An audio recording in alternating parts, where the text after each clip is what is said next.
Bueno, vamos al libro de los Hechos y sabéis vosotros que estoy predicando este libro y toma mucho tiempo y por ahora el tema que estamos hablando es la iglesia en sus inicios. Eso quiere decir que pues del capítulo número 1 al capítulo número 5 más o menos, está hablando más o menos cómo es el inicio de la iglesia y ya terminamos el capítulo 3, entonces empezamos con el capítulo 4 y solamente voy a leer del versículo 1 al 7 porque eso es lo que voy a predicar. Hablando ellos al pueblo, vinieron sobre ellos los sacerdotes con el jefe de la guardia del templo y los saduceos, y resentidos de que se enseñasen al pueblo y anunciasen en Jesús la resurrección de entre los muertos, les echaron mano y los pusieron en la cárcel hasta el día siguiente porque ya era tarde. Pero muchos de los que habían oído la palabra creyeron, y el número de los varones era como 5,000. Aconteció al día siguiente que se reunieron en Jerusalén los gobernantes, los ancianos y los escribas, y el sumo sacerdote Anás y Caifás, y Juan y Alejandro, y todos los que eran de la familia de los sumos sacerdotes, y poniéndoles en medio les preguntaron, ¿con qué potestad o en qué nombre habéis hecho vosotros esto? Vamos a orar. Señor, gracias una vez más por este tiempo. Ayúdame, Señor, necesito mucho de tu ayuda. Toca nuestros corazones y si hay alguien sin Cristo, toca ese corazón. Te pedimos todo en el nombre de Jesucristo. Amén. Y yo he titulado este mensaje, los enemigos de Jesús. Los enemigos de Jesús. Y también os había dicho, creo que recordáis que el capítulo 3 y el capítulo 4 están conectados, tienen una misma secuencia, porque tiene que ver con esa sanación que el Señor Jesús hizo con la ayuda es decir, influenciando a Pedro y a Juan, a ese cojo de nacimiento, y vemos que esos son dos capítulos que hablan lo mismo. Y vemos también en las secuencias anteriores que por causa de este milagro, Pedro y Juan tienen la oportunidad de hablar al pueblo, pero en esta ocasión tienen la oportunidad de hablar a los jefes, digamos, a los sumos sacerdotes y a este grupo religioso. Y en el capítulo 4 vemos también ese denuedo, esa valentía de Pedro y Juan, a pesar de que fueron interrogados, a pesar de que fueron puestos presos, ellos tenían la oportunidad, buscaron la oportunidad de predicar acerca de Cristo. No se asustaron, no dijeron, ¿ahora qué hacemos? Estamos bien hablando al pueblo, pero ahora se nos vienen estos encima, vamos corriendo. Nada de esas cosas, más bien tuvieron esa valentía, ese denuedo. El capítulo 4, con la ayuda del Señor, lo he dividido también en 4 puntos. Y vemos la primera parte, reacción de las autoridades religiosas. Luego, respuesta de los apóstoles. Luego, represalia del enemigo y reacción de la iglesia. Las 4 R's para que se recuerden. Y estos, claro, no voy a poder, como dije, predicar el capítulo 4 en un solo mensaje, por eso solamente el versículo 1 al 7 es lo que el Señor ha puesto en mi corazón. Y esa es la oportunidad que yo veo de Pedro y Juan de predicar acerca de Cristo, no importando la oposición. Bueno, el punto entonces primero sería la reacción de las autoridades religiosas. ¿Por causa de qué? Por causa de ese milagro. Vaya el lío que armaron, en verdad. Armaron un lío muy grande. Y estos líderes religiosos estaban enojados por muchas razones.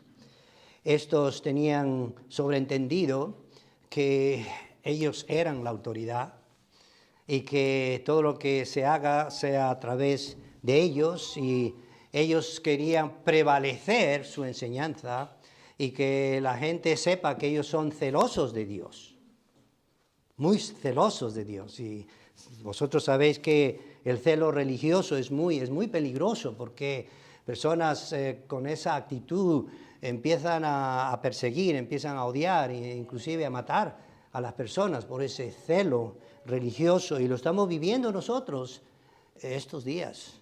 Constantemente vemos ese tipo de actitud. Y lo que sí quisiera decirles que lo importante de este capítulo es que nos enseña a entender de qué manera o cómo nosotros debemos responder a la oposición. ¿Cómo debemos responder delante de los enemigos? ¿Cuál debe ser nuestra actitud? Y yo creo que Pedro y Juan nos están dando un buen ejemplo al respecto, porque ellos estaban sufriendo, estaban siendo perseguidos por la causa de Cristo. No sé cuántas veces he dicho, nosotros pasamos por problemas, por tribulaciones, pero no estamos pasando esos problemas por causa de Cristo. Pero van a llegar esos momentos. Y hoy en día se nos dice a los pastores que debemos estar anunciando a la gente, a los hermanos, para que sean valientes, porque están viniendo situaciones difíciles en este mundo en contra de los cristianos. Por esto este es un tema muy importante en cuanto a esto de dar nuestra fe por la causa de Cristo.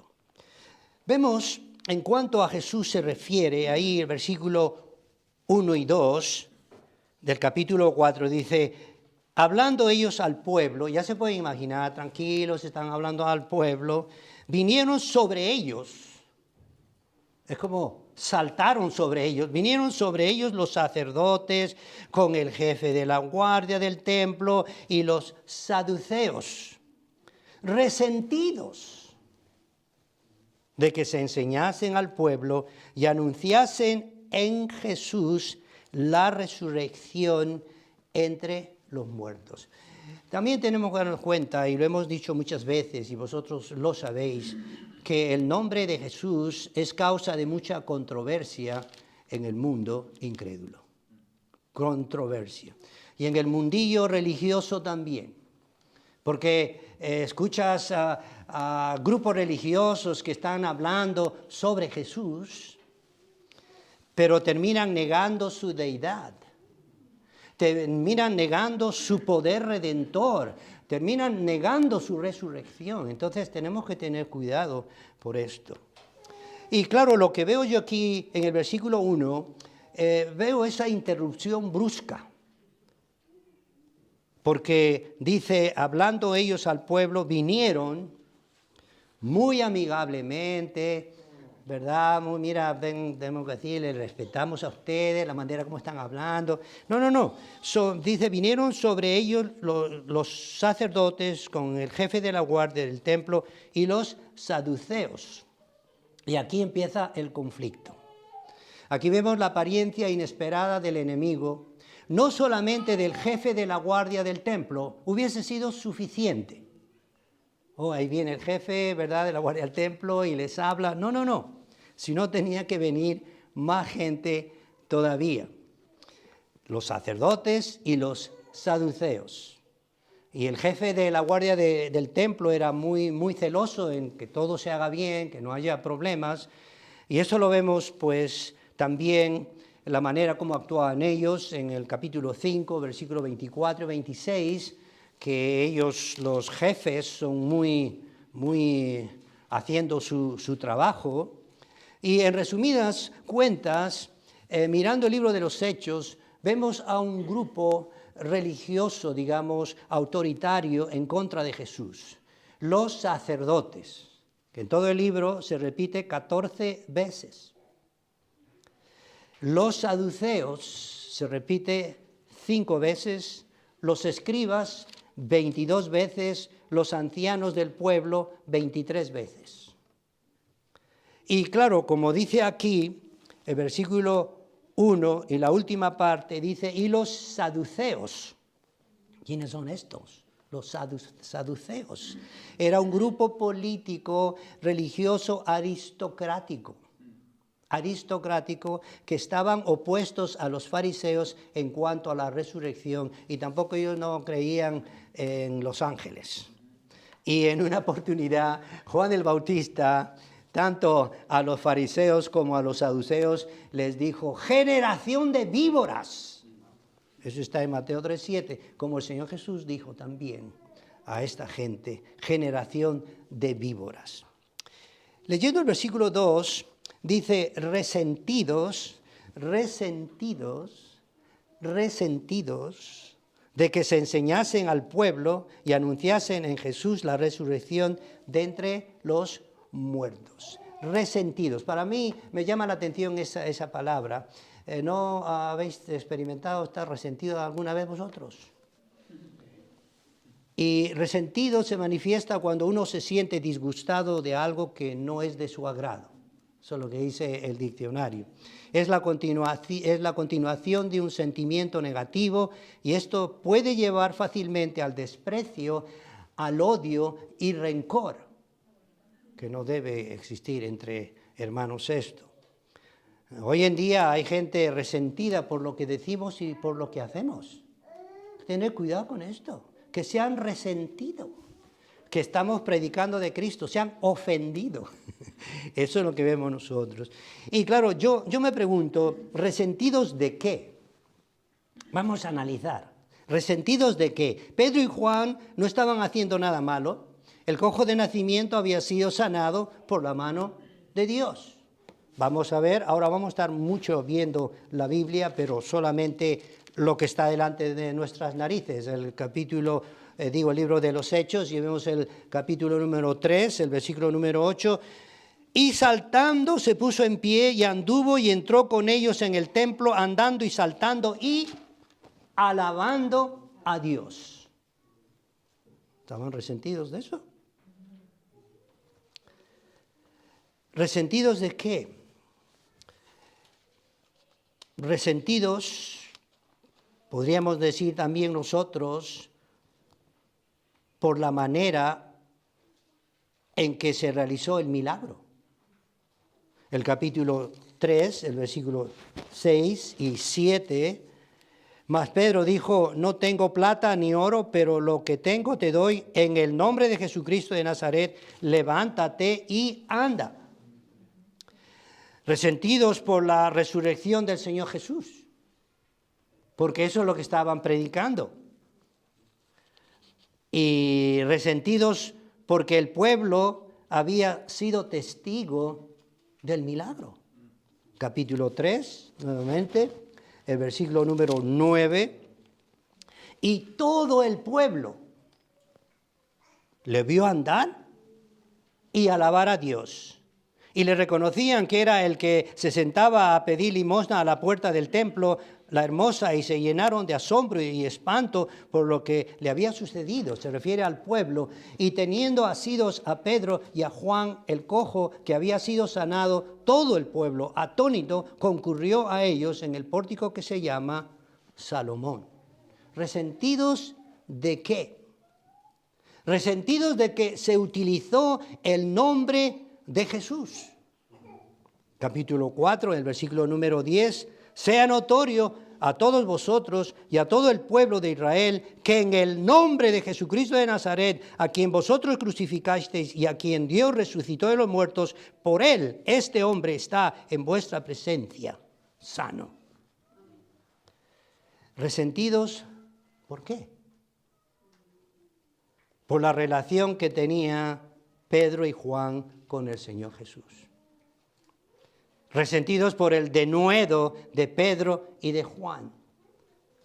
Capítulo 4, versículo 13. Entonces, viendo el denuedo de Pedro y de Juan, y sabiendo que eran hombres sin letras y del vulgo, se maravillaban y le reconocían que habían estado con Jesús, y ellos odiaban a Jesús. Y también resentidos porque se les puso en una situación muy difícil para resolver. Porque vemos en el capítulo 4, el versículo 15 y 16, dice: entonces les ordenaron que saliesen del concilio y conferenciaban entre sí diciendo: ¿qué haremos con estos hombres? ¡Qué fastidio, qué fastidio! ¡Qué fastidio! ¿Qué haremos con estos hombres? Porque de cierto señal manifiesta ha sido hecha por ellos, notoria a todos los que moran en Jerusalén, y no lo podemos negar.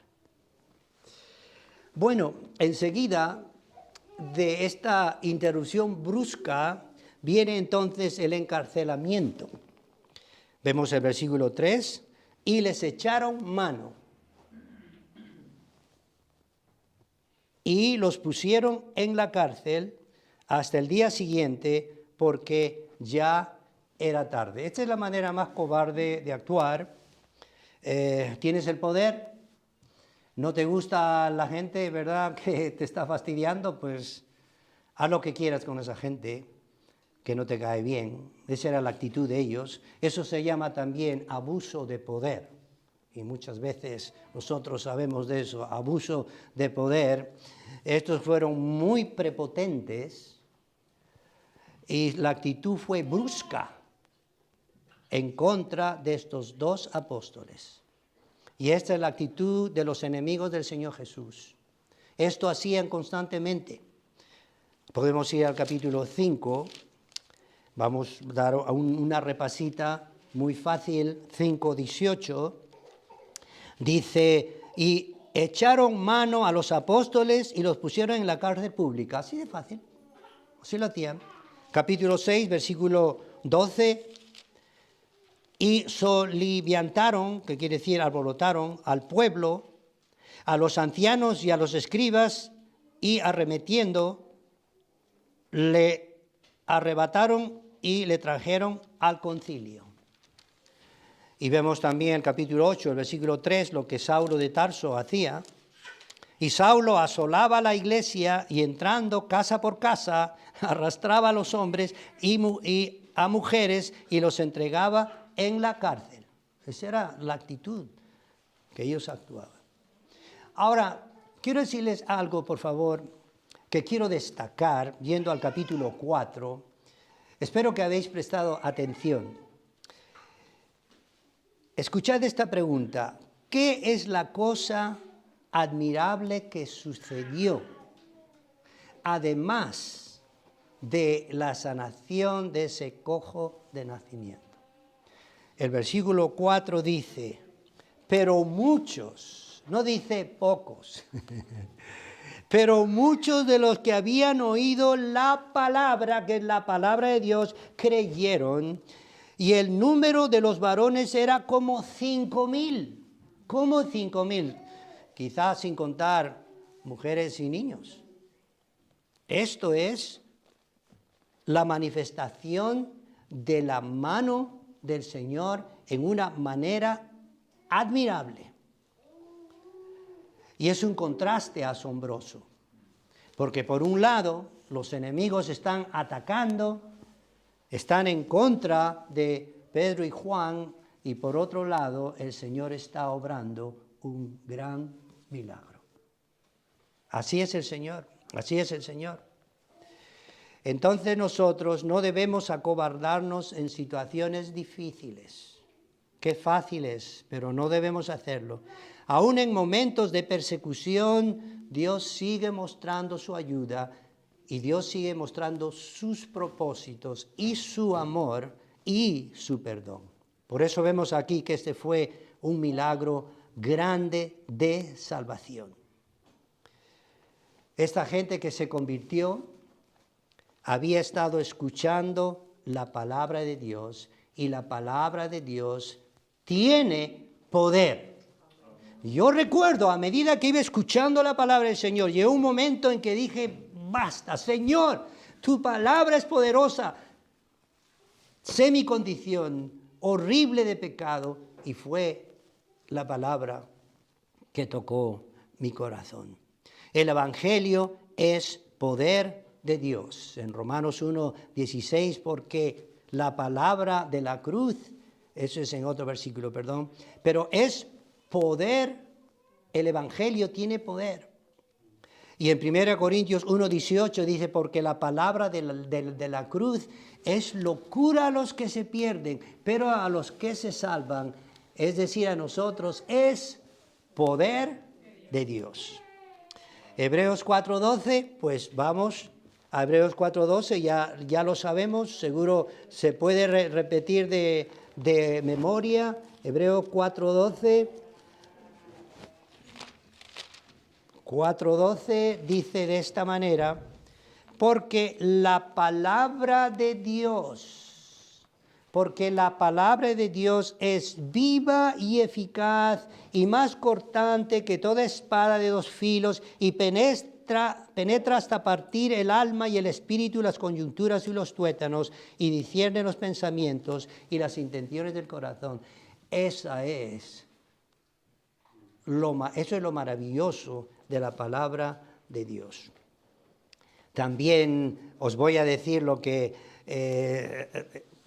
leo en Romanos 10:17, así que la fe es por el oír y el oír por la palabra de Dios. Sigue viniendo, sigue escuchando. Tu corazón puede ser rebelde, puedes decir, yo no quiero saber nada de Dios, yo no quiero escuchar de Dios. Pero ya verás, sigue escuchando, porque la palabra del Señor no regresa vacía. Es maravilloso. Bueno, ahora hablaré en cuanto a ese milagro, porque sigue el asunto del cojo del nacimiento. Y aquí en los versículos 5 y 7 vemos algo que me llama la atención también, que esta actitud, este milagro preocupó a las autoridades, a estas autoridades religiosas, por muchas razones, y la principal fue que nada de esto se atribuía a ellos. No se atribuía a ellos nada de esto, y que el pueblo estaba admirado por aquel milagro y tanta gente se estaba convirtiendo al Señor. Eso fue causa de preocupación. Entonces hicieron una reunión.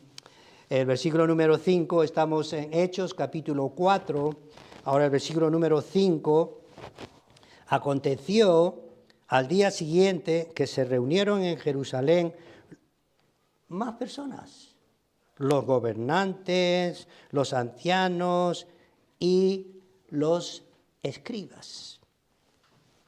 Esto esperaron, claro, para que esto sucediera hasta el día siguiente. Y les echaron mano y los pusieron en la cárcel hasta el día siguiente, porque ya era tarde, dice el versículo número 3, y al día siguiente convocaron a los demás para tratar este asunto de suma urgencia. Y esto sucedió ¿dónde? En Jerusalén, un sitio muy, muy importante. Y pues vemos a ellos en esta situación. Y dice, versículo 5, los gobernantes, los ancianos y los escribas. Y esto no era suficiente todavía, se necesitaban más autoridades. Versículo 6, no sé si habéis prestado atención, dice, y el sumo sacerdote, Anás y Caifás, y Juan y Alejandro, y todos los que eran de la familia de los sumos sacerdotes. Yo estuve contando individualmente, se presentaron 4 personas individualmente y 4 grupos, saduceos, gobernantes, ancianos y escribas. Una gran cantidad de gente en contra de Jesús queriendo estar en contra de los dos discípulos del Señor Jesús. ¿Se puede imaginar esto? Impotentes, temerarios para con los dos apóstoles de Jesús. No voy a llegar más en detalle, pero Anás, en una oportunidad después de que Jesús fue atado, lo entregó a Caifás. Y Caifás, viéndose en una situación complicada, eso lo dijo el hermano Paco, hizo un complot. Y esto sí podemos ver nosotros en Juan 11. Me gustaría que lo vean, Juan 11, versículo 49 al 53. Juan 11, 49 al 53. Entonces Caifás, uno de ellos, sumo sacerdote aquel año, les dijo: vosotros no sabéis nada. Vaya, qué listo. Ni penséis que nos conviene que un hombre muera por el pueblo y no que toda la nación perezca. Esto no lo dijo por sí mismo, sino que, como era el sumo sacerdote, aquel año profetizó que Jesús había de morir por la nación. Ya sabemos algo de Anás y sabemos algo de Caifás. Anás era el suegro de Caifás, no quiero confundirles, pero ahora viene la pregunta: ¿quiénes eran Juan y Alejandro? No me preguntéis a mí y ni le podéis preguntar a ningún pastor porque no lo sabemos. Probablemente eran familiares de algunos de los sumos sacerdotes con poder, sí, en el Sanedrín. Y vemos ahí nuevamente en el libro de los Hechos, el capítulo número 4, el versículo número 7, vemos la interrogación. Y poniéndoles, prestar atención a esto, ¿verdad? Prestar atención. A ver, ¿dónde está vuestra atención? Yo creo que está bien, Os pido un poquito más. Y poniéndoles en medio, les preguntaron: ¿con qué potestad o en qué nombre habéis hecho vosotros esto? Vamos a analizar este versículo de una manera exhaustiva. Y poniéndoles en medio. ¿A qué se refiere esto? ¿A qué se refiere poniendo en medio? Esto se refiere a la parte central del Sanedrín.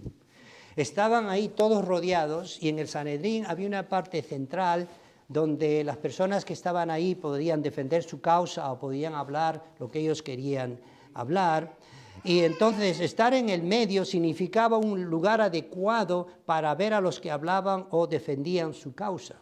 Y el Sanedrín, sabéis vosotros que se componía de 70 representantes, exclusivamente de la raza israelita, y había también un sacerdote, entonces en vez de 70 eran 71, y eso es lo que formaban ellos, esto del Sanedrín, que también se llama concilio, porque vemos en el versículo 15, dice: entonces les ordenaron que salieran del concilio y conferenciaban entre sí. Luego dice: y poniéndoles en medio, les preguntaron. Esto es muy interesante, no pierdan esta oportunidad de poder entender un poco más. Les preguntaron. Ahora, este interrogatorio nos muestra al menos dos cosas que ellos querían saber. Primero, ¿con qué potestad? ¿Con qué potestad? Vamos por partes. Debemos considerar que lo que viene de ellos es una pregunta que hay que analizarlas. Estas autoridades religiosas se sienten ofendidas porque previamente no se les informó a ellos. La palabra potestad tiene muchos sinónimos, significa dominio. ¿Con qué dominio habéis hecho esto? ¿Con qué autonomía? ¿Con qué poder? ¿Con qué autoridad? Y este último de poder se relaciona a dos cosas: poder divino o poder diabólico. ¿Con qué poder lo habéis hecho vosotros? ¿Poder divino o poder diabólico? Estos querían saber a ciencia cierta cómo había sido originado este milagro. Y también segundo, ¿o en qué nombre habéis hecho esto? En esta oportunidad ellos quieren saber en el nombre de quién se realizó este milagro. ¿En el nombre de Dios o en el nombre de Satanás? Que también se encuentra en la Biblia la expresión Betzebú. Eso es lo que estaban tratando de indagar ellos. ¿En nombre de Dios o en el nombre del mismo diablo? En el nombre de Betzebú.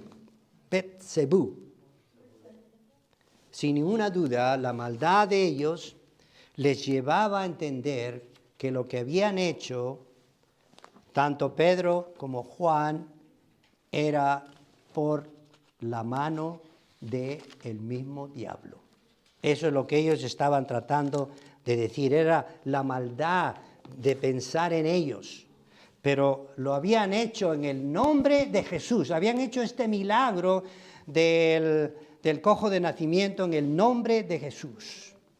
Y es admirable ver la respuesta, aquí vemos los versículos 8 al 14, la respuesta de Pedro y Juan, y les voy a dejar en suspenso, porque eso os voy a predicar para el próximo domingo, o cuando me toque predicar. Y lo que vemos con más detalle es algo que es muy interesante por estas preguntas que están haciendo ellos, y no se habían dado cuenta o se olvidaban o estaban ignorando que habían visto muchos milagros que el Señor Jesús había hecho.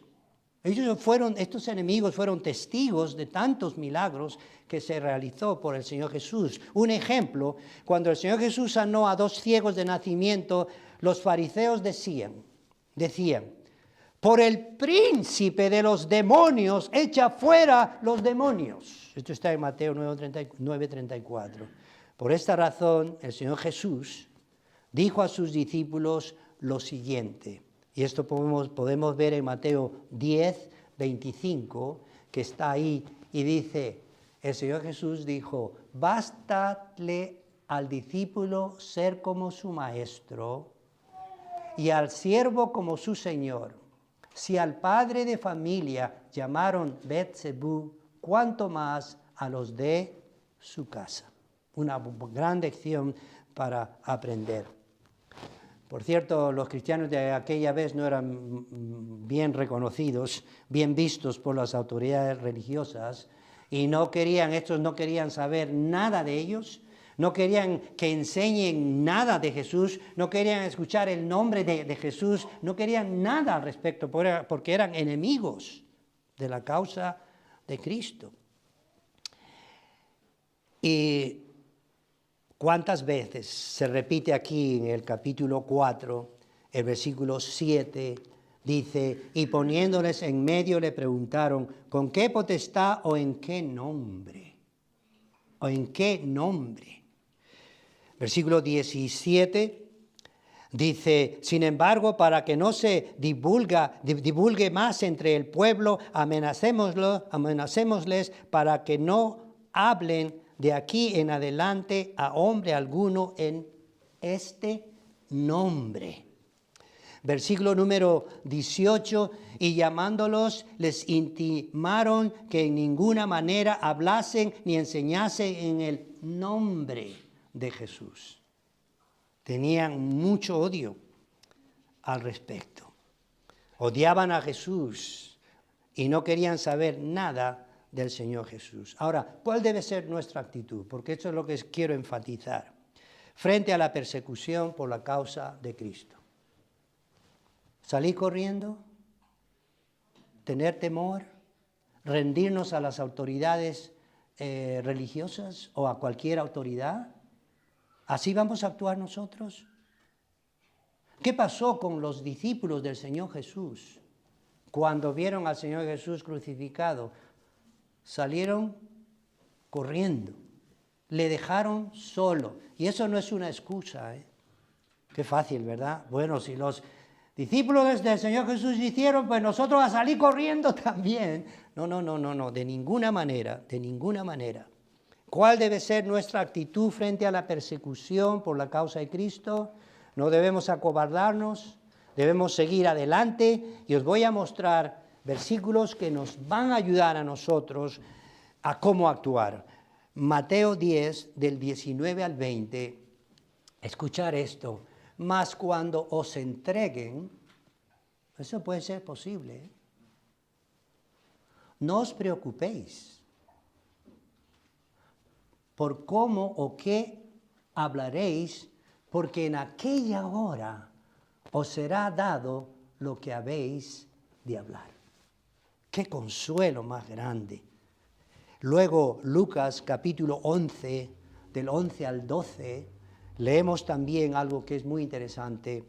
Lucas capítulo 12, del 11 al 12, cuando os trajeren a las sinagogas y ante los magistrados y las autoridades, una vez más, no os preocupéis por cómo o qué habréis de responder o qué habéis de decir. Nosotros tenemos al Espíritu del Señor, porque el Espíritu Santo os enseñará en la misma hora lo que debéis decir. Como os dije anteriormente, tenemos que darnos cuenta ya y armarnos más de fe y valor, porque van a venir tiempos muy difíciles, persecución, por causa de nuestra fe en el Señor Jesús. Tenemos que darnos cuenta que esto se está haciendo cada vez más una realidad.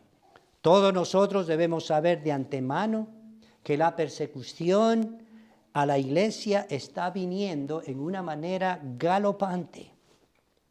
¡Ay, que me cae de sorpresa! No te debe caer de sorpresa, porque vemos en la Escritura, en 1 Pedro 4, del versículo 12 al 14, aprendemos algo. Amaos, no os sorprendáis del fuego de prueba que os ha sobrevenido como si alguna cosa extraña os aconteciese, sino gozaos. Esto va en contra de nuestra naturaleza, en un sentido, ¿verdad? Sino gozaos por cuanto sois participantes de los padecimientos de Cristo, para que también en la revelación de su gloria os gocéis con gran alegría. ¡Qué gran ayuda! Para los que quemaron a los cristianos, que les llamamos mártires por la causa de Cristo, a los que quemaron, estos habrán sufrido tanto, pero media hora o una hora. Pero a los verdugos, a los incrédulos que hicieron esto, sus cuerpos arderán en el infierno por toda la eternidad. Nosotros siempre salimos ganando porque Cristo es nuestra victoria. No hay motivo que temer, sino gozo. Pero pastor, ¿por qué voy a tener gozo cuando soy perseguido? En Santiago 1:2 os voy a leer, dice: hermanos míos, tened por sumo gozo. Un momento, Santiago, te estás pasando, Sumo gozo cuando os halléis en diversas pruebas, y las pruebas pueden ser numerosas. Os voy a decir lo que nosotros experimentamos. Flavio os puede contar, hermano Paco también puede contar, yo puedo contar, y otros hermanos que fuimos a Marruecos.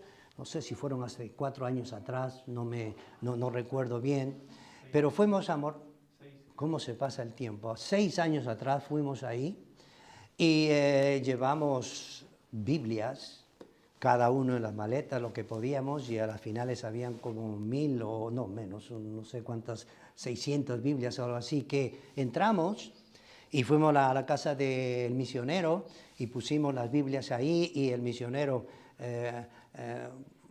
Beshor, Aarón Beshor, él dijo: ¿podéis ver esta ventana ahí afuera? Ahí al frente hay una mezquita. que si se enteran, pobre de nosotros. Y luego, lo que escuchábamos era esto. Cuando había una reunión de hermanos que eran pocos, decía, vamos a orar por fulano y tal porque ahora está en la cárcel por predicar a Cristo. Y eso era constantemente. Y nos enteramos que también había salido libre este hombre, este cristiano, y dice que estaba contento y decía, ¡qué bendición haber estado preso! Porque tuve la oportunidad de hablar a los mismos policías. Me preguntaban acerca de Cristo y yo les respondía acerca de Cristo. ¿Cómo me gustaría volver otra vez a la cárcel? Y ellos decían, ¿cómo es posible que los hermanos ahí, es que no lo entendemos, los hermanos, los cristianos en la iglesia ahí en España que no asisten a la iglesia, no son fieles y algunos vienen, otros no vienen? No, es que no podemos nosotros entender esto, decían ellos. No podemos entender. En verdad aprendimos una gran lección y estamos rodeados de enemigos. Y nuestros enemigos pueden ser nuestros mismos familiares también. Nuestros enemigos pueden ser nuestros mismos familiares. No vengas a la iglesia, ¿qué haces, tonta, tonto? Y no me hables a mí, yo no quiero saber nada de Dios. Así es la gente sin Dios. Estamos rodeados de enemigos.